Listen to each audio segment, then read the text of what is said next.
Okay, exciting set of topics today. I think we just want to talk about things that are going on because it's been a busy week, like incredibly busy in my world, really busy in your world, I know that. And it's probably good to just check in and talk about some stuff in our businesses and stuff that we've seen going on out in the world. This week, we did something different, didn't we? You went off and had a chat with someone on your own because I was too busy.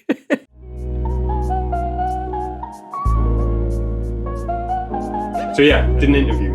I think this is probably really important to, just before we talk about the interview specifically, talk about how that interview happened and I guess our propensity for action. So we've got loads of stuff going on. We're committed to this podcast. We're committed to this podcast being really good. And so that means come hell or high water, we have committed to putting episodes out. And that, I think, so then what happened was, well, you're busy at the times there. Well, let's make the podcast good anyway. So because we are community orientated, let's say that, we have both got the ability to reach out to people that are interested in us. So that's what we did. Just said, right, well, what can we do with the time instead? Well, let's find someone interesting that's sort of going through the process and analyze their process and optimize it. And we found Millie Tamati, Tamati. She has started Generalist World. So shout out to generalist.world. That is the URL if you want to go have a look. And we basically just broke down and analysed her business, her journey, how she got started, kind of everything we've been speaking about the last few weeks. Like, when do you recruit? When do you raise money? Do you raise money? How do you manage the finances? How do you optimise it? How do you go from job or freelance to this bigger business that can be 6 or 7 figures? How do you do 6 to 7 figures? And she is on that trajectory. Like, that's happening for her right now. So it was great timing. Maybe I should explain a little bit about Generalist World. I don't know if you want to dive in with a few questions. Yeah, what is it? Tell everyone. Yeah, so Generalist World is a place for jack of all trades, master of none, is oftentimes better than a master of one.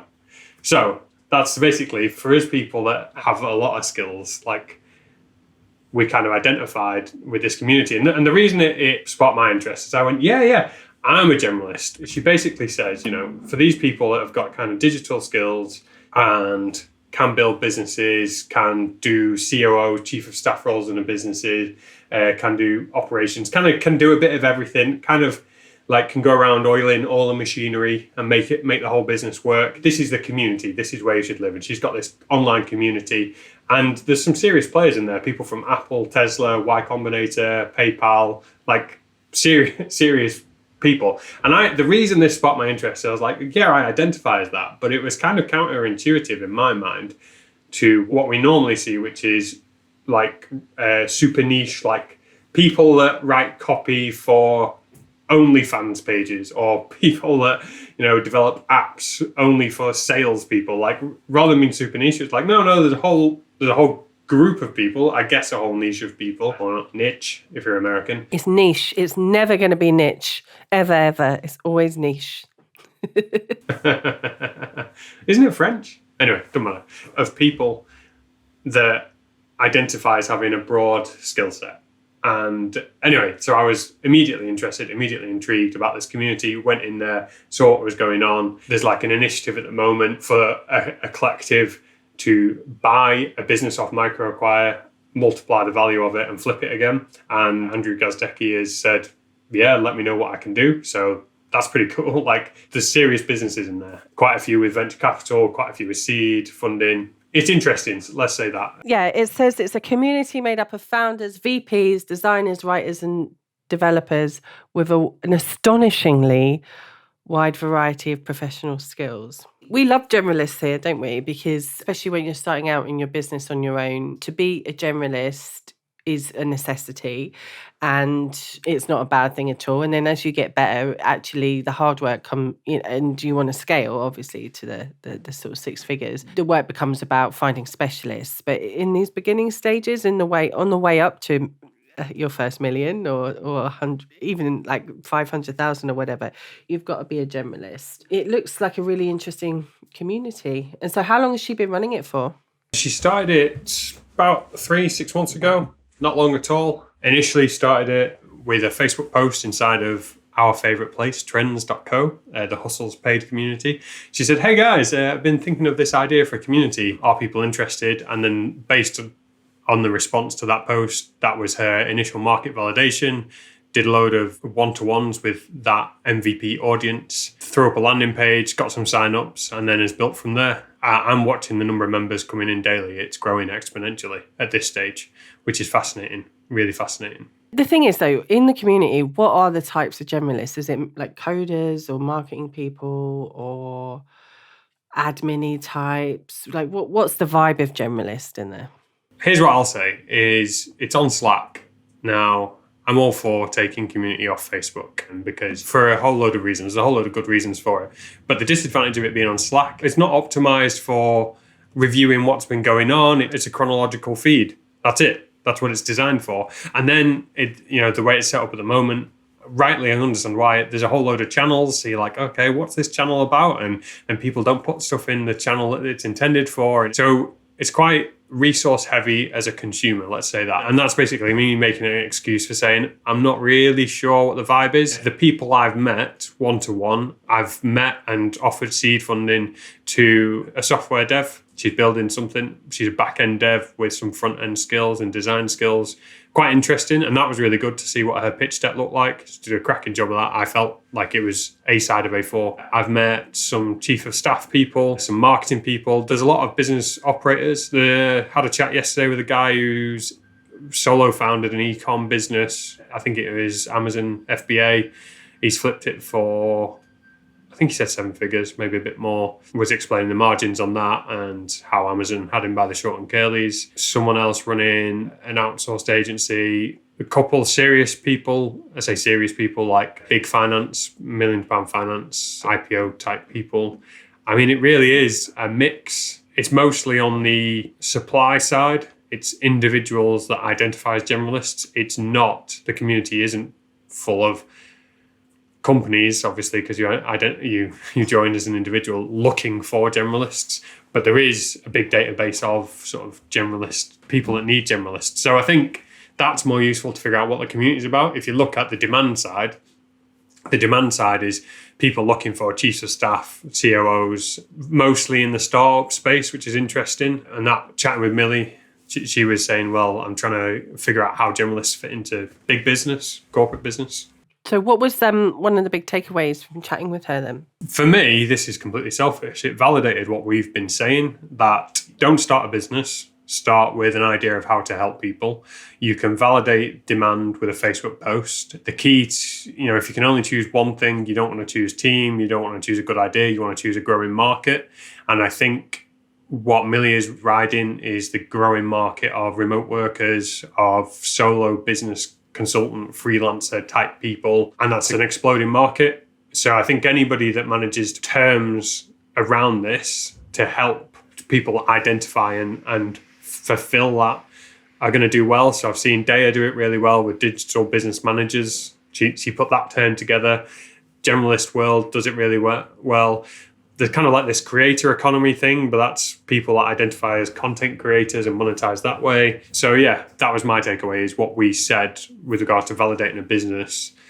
You do it with an idea of how to help people, and then it will grow from there. Don't fanny around with all the other stuff. It works really well. At what point do you need to stop hiring generalists, I think, and move to specialists in your business based on what you've seen in there and the chats that you had with her? We actually spoke about this on the podcast. Let me flip it on its head. I think to start a business, you need to have a general set of skills. The reason for that is because one of the things you need to be really good at is, and this is one of the topics we're going to talk about, is finding talent you can then delegate to and can take a load off your plate. And the only way you can do that is if you know enough about that role and what you require from them, the inputs and the outputs, as I think of them in a system world. Like, I give them a task, they get some other inputs from somewhere else, they perform a function, and then there's some output which is more value than the sum of the inputs and their time. In my head, that's the equation you're trying to create, is greater than output when you sum up all of the inputs and the cost of the process. That's what a person is in a business from a systems point of view.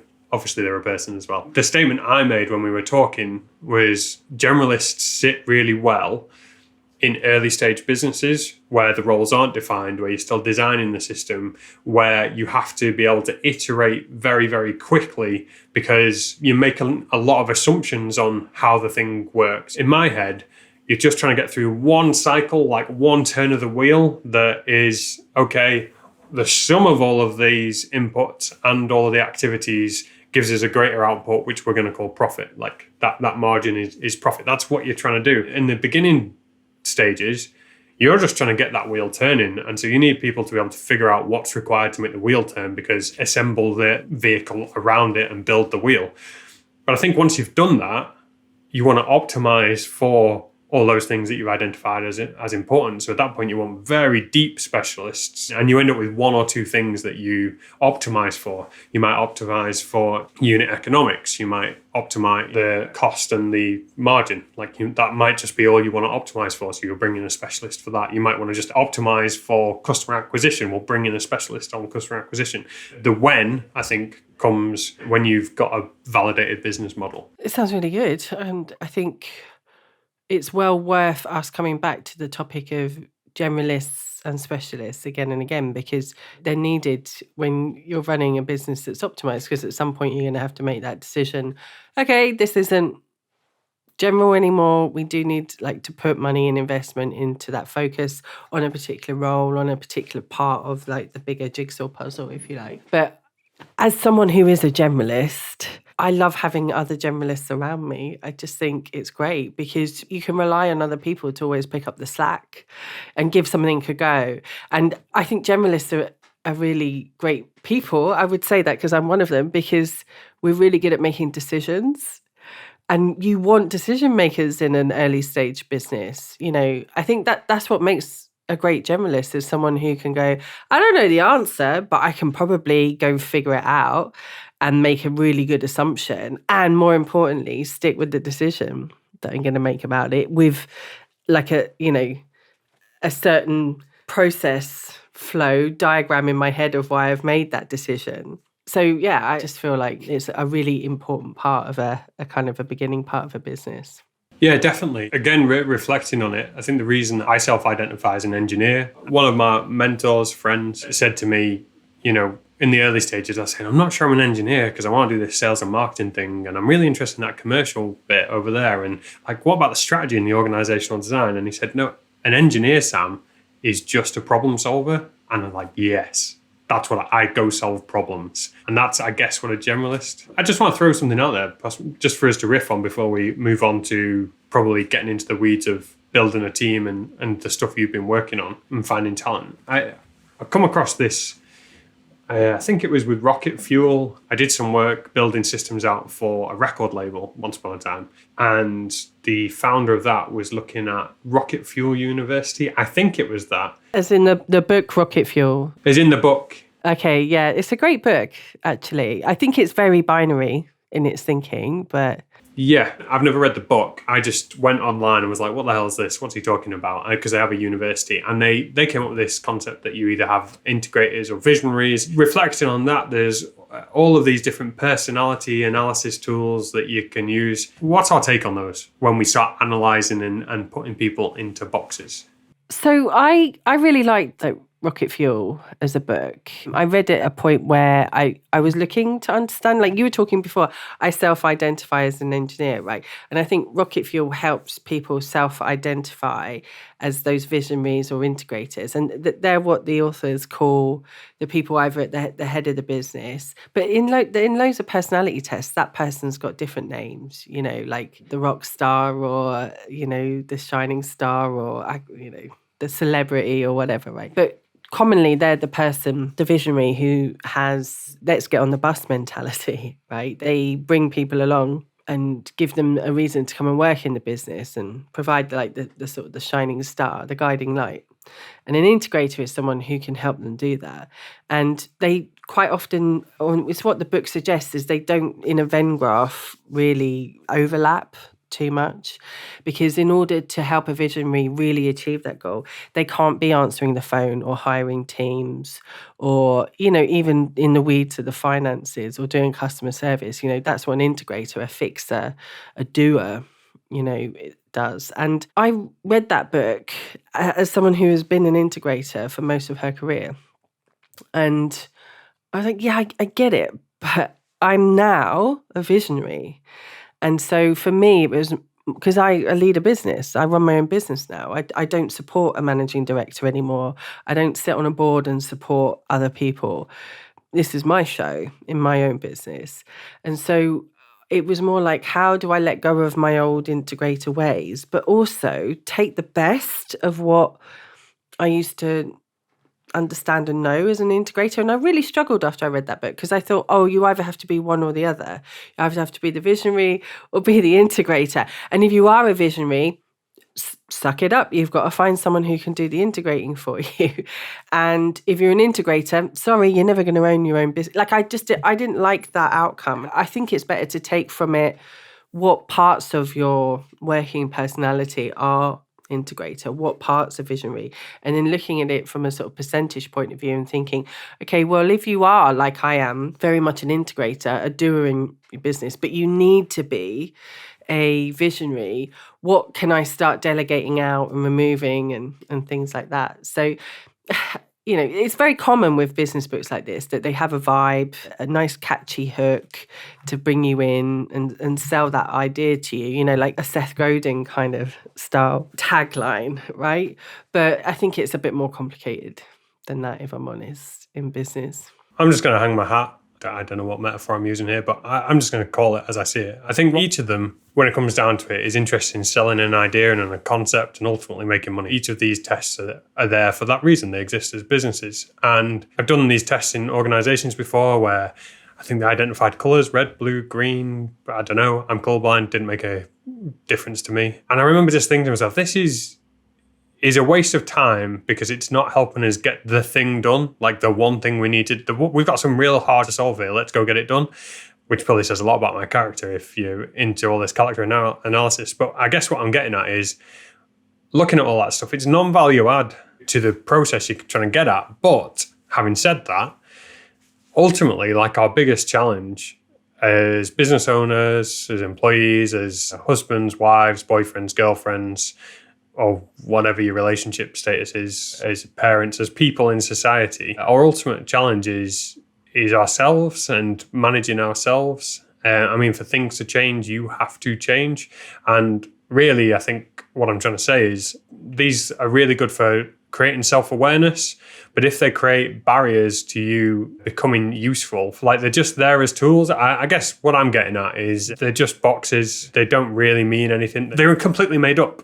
It's like me identifying as an engineer. They're just useful as concepts, and that's all they are. They're mental concepts. Doctors, nurses, lawyers, like they're just mental concepts of someone who has some knowledge and some skills, and that's all they're useful for, but they shouldn't be there as barriers. And I guess the reason I'm getting held up on this is because it really grinds my gears when people put a barrier in place and go, well, that person can't do this because they haven't got the prerequisite, blah, blah, blah, blah, blah. There's the issue, right? I mean, I do like business personality tests, right? I did a Gallup one, the Clifton Strengths one recently.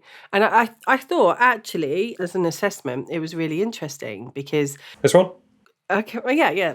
Right, that is really good, right? So I'm like an achiever, obviously. I love a task list.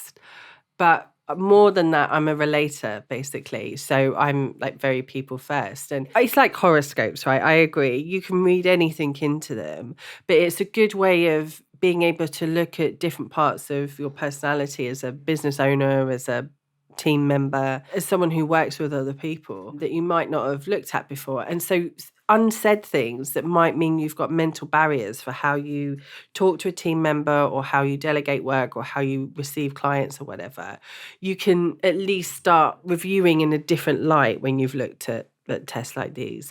But I totally agree. Like, you shouldn't be employing someone based on personality test trait. You definitely shouldn't being led first by this type of information. It should just help you investigate like different elements of how you act with people, I think. Yeah, I totally agree. Generating self-awareness. Well, I think we're doing this to death. I want to ask you something though. Have you ever gone against what you identify as? So you're a prepared person, you work really hard, you're really diligent. Have you ever consciously gone, I'm just going to fly by the seat of my pants because that's good enough? Like, yes. How does that work? Well, it doesn't happen very often. It's a trait in my family, actually, because we build things and then as we like to say, we then just burn them to the ground just to see what will happen. Love a bit of narcissism. Just to see what will happen, and I've built websites before and then just gone, I hate it, I'm just going to take it down and just never look at it ever again. Very self-destructive.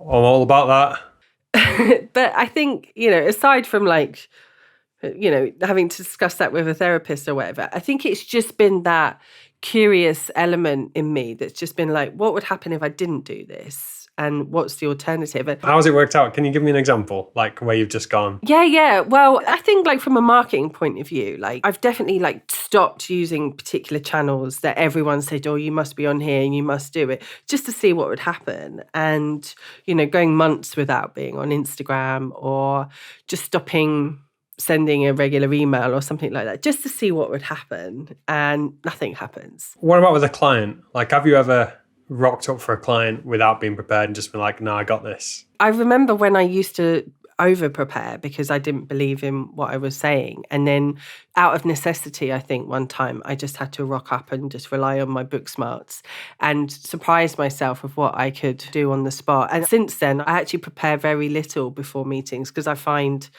I don't prepare a lot for these chats because I find when I sit and just chat, I can... No one can tell we don't prepare for these calls. But I can get the inspiration very quickly. But, the thing is, in order to see if a system works, right, you've got to break it sometimes. And sometimes, like with Brexit, when that all happened, I was like, yeah, I don't want to leave the EU. I really like the EU. I was a big fan of being in the EU. But there was part of me that was like, what would happen? It's the outer community, the good universe and the bad universe, the good timeline, the bad timeline. It's well, what would happen if we didn't do that? And that's always really fascinated me. Don't touch that, it's hot.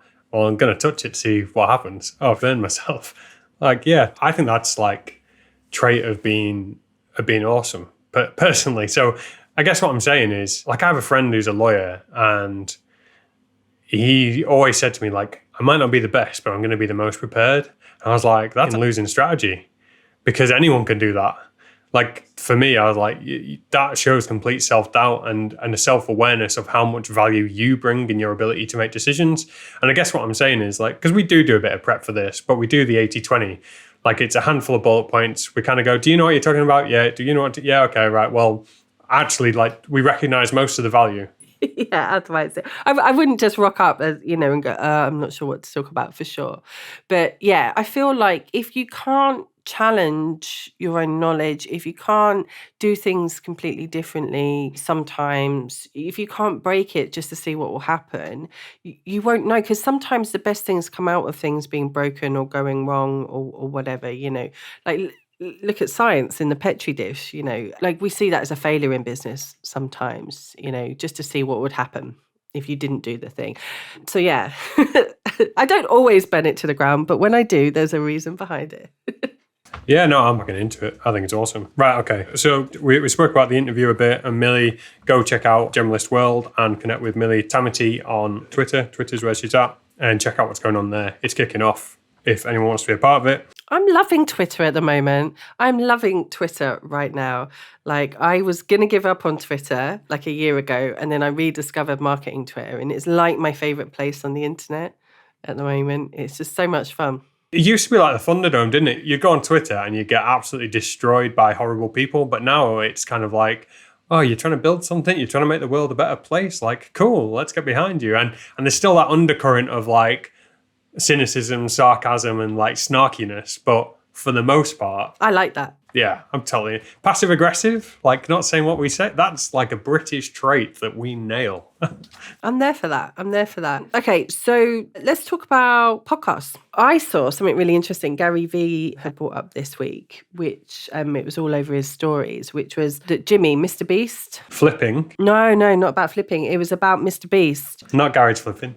Yeah, Jimmy from Mr. Beast apparently had turned down selling his YouTube channel. Do you know we're 2 degrees separated from Mr. Beast, by the way? Oh, how's that? He talks with How to Take Over the World, Ben Wilson tweets, and he produces the My First Million podcast as an aside. Mr. Beast phones Ben Wilson. Ben Wilson has been kind enough to give me some of his time, and I'm going to stretch it and say we regularly exchange DMs. I send him DMs. Occasionally he replies. So anyway, sorry. Go on, Mr. Beast turned down a deal. I've got it here. Oh, I love that. So there's 6 degrees of bacon, isn't it? Kevin Bacon. 6 degrees of bacon. Yeah, how can you relate it back to Kevin Bacon? That's the real challenge. So yeah, Gary Vee had put up this week, which I think is like relevant to talk about, is that Mr. Beast had turned down an offer of like $1 billion for his YouTube channel and all of his businesses. Let's give a background. Who's Mr. Beast? Like, because my mum doesn't know who Mr. Beast is, and she's the only person that listens to this podcast. Oh, okay, yeah. So he's like one of the most subscribed YouTubers in the world. He's got 100 million followers, and he's just skyrocketed over the past couple of years after going at this for like 10 years. He's very famously dedicated to YouTube and putting out, in his words, the best YouTube videos that he can possibly make. Well, he got super famous in the last year for creating a fun version of Squid Game. And I think he possibly makes, I don't know, maybe a couple of $1 million every episode he does, because he gets that many views on YouTube. 1,000 views gets you about $4, doesn't it? So if he's got 1 million subscribers, then I think you can earn a living making 40,000 views a video, right? So he's getting on average 40 million views for his videos, right? You know, on the really good ones or whatever. So he's smashing it on YouTube. He's changed the landscape in terms of how creators see YouTube as well. He's only 24. Yeah, he's a youngster. Do you know what I hate him? Don't hate him. He is so lovely. He seems like a really nice guy. Yeah. Really hate him now. One of the videos that first got him viral was him giving away $10,000 to a homeless guy. So he filmed himself, went up to a homeless guy, was like, do you want some cash? Literally, here's the cash. And the guy was like, yeah, I guess. So he's like, well, look, we're filming this for YouTube. And then he used to do other stunts like ordering pizza and giving the pizza delivery boy like a Lamborghini, right? You know, or a house or whatever. So when people come on his videos and do the crazy game type stuff, the stakes are really high. They can win tens of thousands, if not hundreds of thousands of dollars. A guy from his video a couple of weeks ago got challenged to live in a circle outside without leaving the circle for 90 days. And honestly, it was one of the best videos I've watched in ages. The story was amazing. The guy was incredibly likable. They kept coming up with ways to try and get him to get out of the circle, you know, and it was just entertaining, fun, emotional. The guys who are behind Mr. Beast and Jimmy himself really know what they're doing. Like, they study watch time, how people respond, the comments. They are super into the data, and that's why he makes it work. Forget that. Like, that's the detail. Like, I think, like we were talking the other week, you can get all like hung up on the operations, and like, that's important. I don't want to sound dismissive. Like, that's clearly important. But the idea is the thing that made that pop. Like, okay, you've got to execute on it, but the idea is fire. Like, it's awesome. Yeah, and like, it's all about the title, the hook to get someone in to watch your video, basically. And anywho, like, this has led to a juggernaut of a business. And he mentioned on an interview, then Gary Vaynerchuk commented on in the past week, that he'd turned down his YouTube channel being bought for $1 billion. Now, Joe Rogan, he sold his to Spotify. And his YouTube channel was podcast as well, right?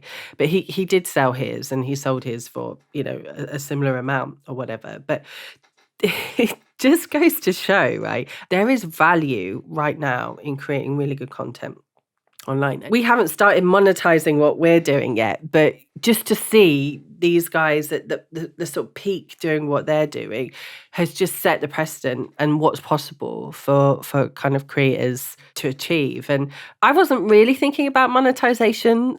Like, I know you'd mentioned it a few times.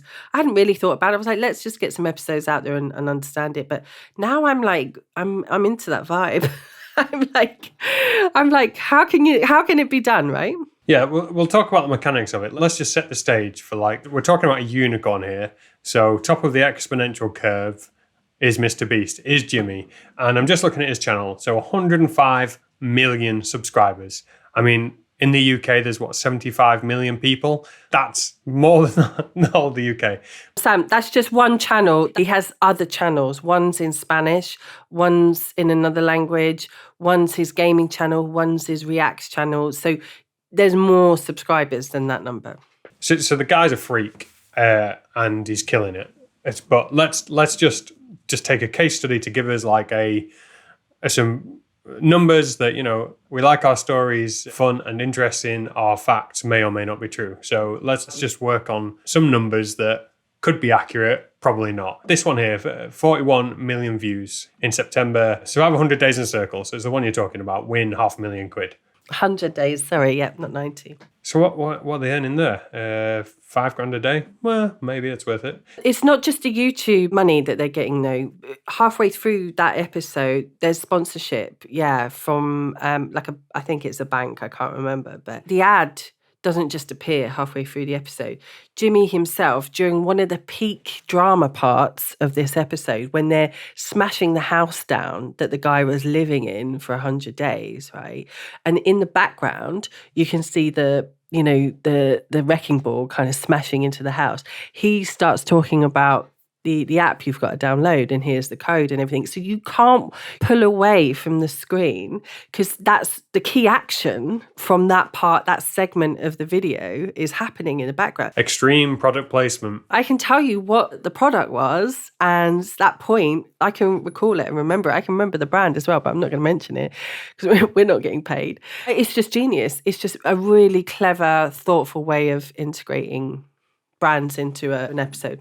I've thought about this. So let's just finish these numbers. So 41 million views ish, multiplied by $4 a thousand views. So you're talking like 16 million quid?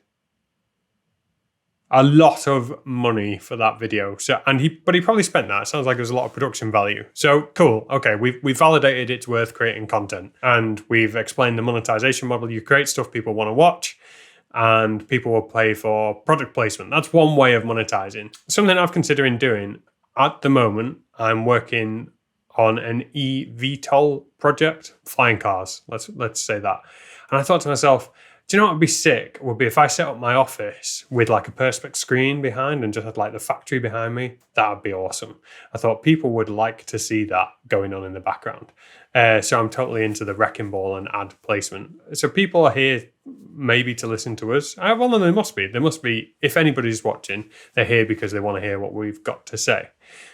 So we're saying one way of monetizing is you can put some relevant ads on that are worth putting in. And you're saying a nice way that he did it was through product placement. Another way we could do it is through gated content, which I think's like kind of a bit crap, like, I've got to pay for more of the same or pay to remove the ads. Yeah, okay.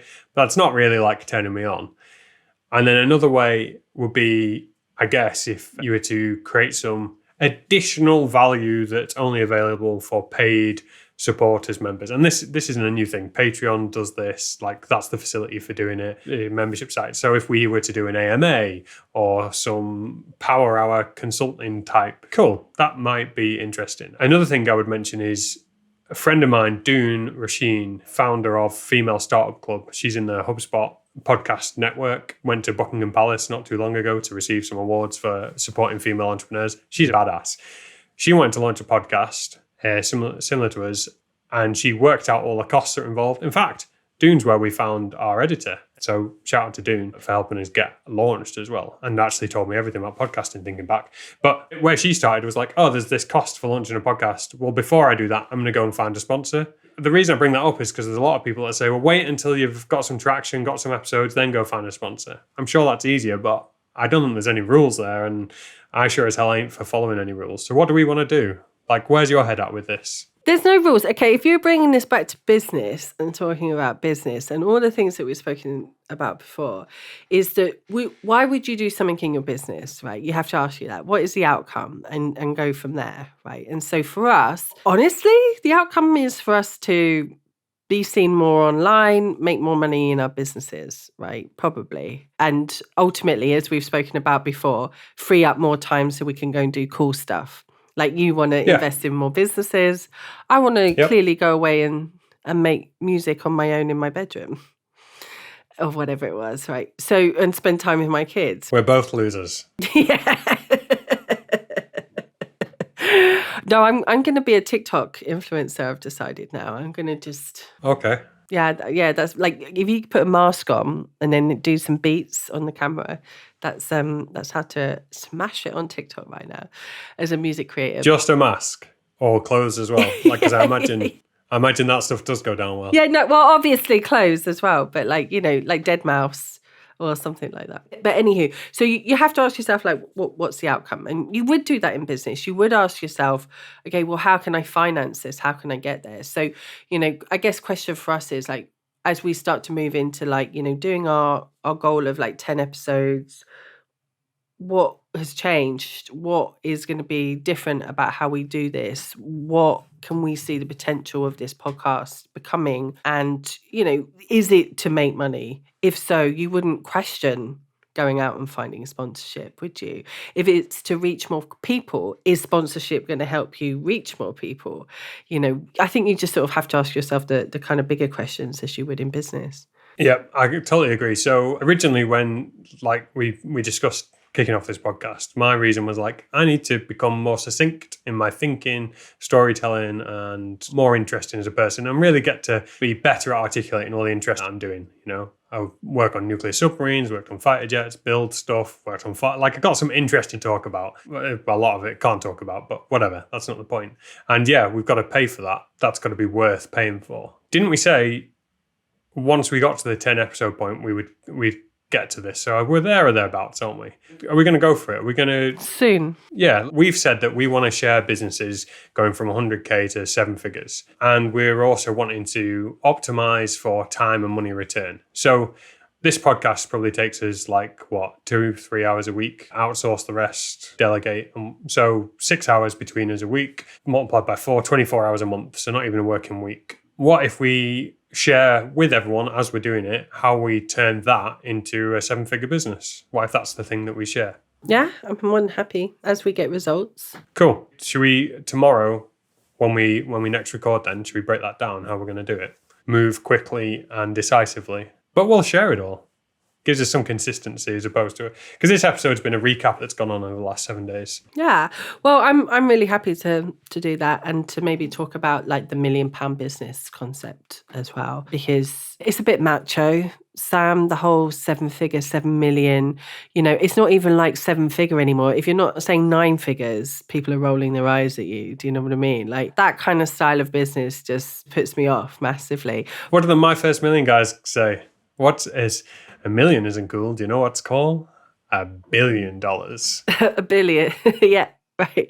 But like that stuff is like a bit too macho for me. But what I do like about the goals of like, you know, 100,000, million, etc., is for a lot of people with money mindset issues, business owners included, that does seem unobtainable in many ways. And so it's good to focus towards it, because you realize when I earned my first 100,000, I was like, oh, is that it? Oh, no, I have more problems now. Yeah. Where's the party? Yeah. Oh, hello, VAT man. I've got to pay you on a regular basis now, right? You know, so there's just more problems. It's definitely a guy as well. Yeah. Definitely a guy that comes and takes your money. It is. He's a very grey looking, boring man, the VAT man. And yeah, there was no party. There wasn't like, I was like, woo, on social media, guys, there was 6-figure business. I did put out a couple of posts about it just to see what would happen. And, you know, I think with the smaller communities I was helping, they were like, wow, that is amazing. So I did kind of have to like step up and show those guys like, well, I can do it, you guys can do it, right? But they are goals to work towards. And I've been part of a multi-million-pound turnover business, and I don't believe we ever stopped and went, oh, we got to £1 million, because we were so stressed doing all the work. Well, we should put some parameters around it. Like, are we talking about £1 million turnover, £1 million profit? Is it AR? Because, like, if you can get 200 people to give you £100 a month, that's £250,000 a year. Your valuation of your business is about £1 million. So, is it we want the podcast to be worth £1 million? Like, I don't think we're going to massively up the production costs. So, you know, we can We'll keep our production costs probably in line with where they are now. It's basically just our time. Our time's the most expensive thing. Well, I think what's more important, right, is to at least work towards the turnover, because, we don't know what £1 million profit podcast could look like. We can look at Mr. Beast, we can look at Joe Rogan or whatever, but like, what gets them to that point? And I think it's not the end goal here. It's about, what do you need to do to start getting there? And that's what these goals are really good for. You could say, yeah, I want £1 million profit. Of course I want £1 million profit. But actually, like, the interesting bit for me, and of course across this podcast as well, is like, how do you set up and start on that path, really? What we're really saying is, shall we do all the things that need doing that give you a chance of being there? And maybe you'll get there, maybe you won't. That's what we're really committing to. And let's just be really clear. At the moment, it's the 6th of October. We've recorded nearly 10 episodes. We've got one live. Like, we haven't validated the market yet. We haven't done any of the we're speaking about. But we know that we're going to carry on recording this anyway. So we're kind of not taking our own medicine, I guess. Well, the thing is, though, that's why goals are really important, because we keep talking about like the 10 episodes, and having that goal in business generally, whatever it might be, right, it is part of like your process for getting to your goals is really important, because once we get to 10 episodes, things change, right? Because I've committed out loud, we're going to invest in a new ident, we're going to do things a bit differently, maybe get new cameras, all of those things. Like, and also because we've told people, like, by the time we get to 10 episodes, they're going to be out there. You can start binging them. There's a lot riding on my integrity with my own audience. There's a lot riding on the integrity of the relationship with you doing this moving forward as well. So like, it has to progress. And just a mini goal like that, far more exciting to me than going, let's make £1 million for the podcast. So yeah, definitely that aligns us, doesn't it? We're coming up on time, so we should wrap it up. But let's just very quickly, there's some maths in my head going on here. So we've got £1 million. We started off saying we were going to do, and we need to figure out the processes to get us there. We started off saying we're going to do 1 episode a week. We're probably more likely to do 2 a week, I think, maybe even 2 plus an interview. Figure that out, but let's say 2 a week, around about 100 a year for each. That's recording 2 a week. Yeah, recording 2 a week. Yeah, well, but publishing, I'm going to say publishing 2 a week, so around about 100 a year. So what's $1 million divided by 100? So that's 1,000. So yeah, about 1,000. So each episode needs to be worth about £1,000. So what do we have to do to make an episode worth £1,000? I guess is the thing we need to figure out. And I think that's probably where we should park it until we think about it a bit more. I really enjoyed the chat today. I think everyone should go check out the interview about the generalist community with you. That would be in a previous episode. And then, yeah, we'll come back and talk about the £1 million approach in the next one.